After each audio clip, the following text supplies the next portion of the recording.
السلام علیکم، میرا نام ڈاکٹر فرتاش ہے اور میں یورولوجسٹ ہوں۔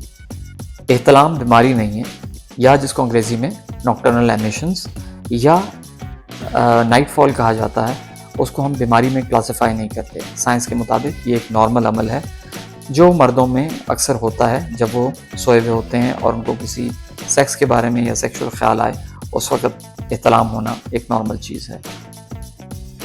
بہت سے لوگ اس کو مردانہ کمزوری یا منی میں کمزوری کا باعث سمجھتے ہیں، جو ایک غلط کانسیپٹ ہے۔ اس کا ان چیزوں سے کوئی تعلق نہیں ہے۔ جو احتلام ہے وہ اگر آپ کو پہلے نہیں ہو رہا تھا اور اب اچانک شروع ہو گیا ہے تو اس کے لیے ہمیں تھوڑا بہت آپ کی تحقیق کرنی پڑتی ہے۔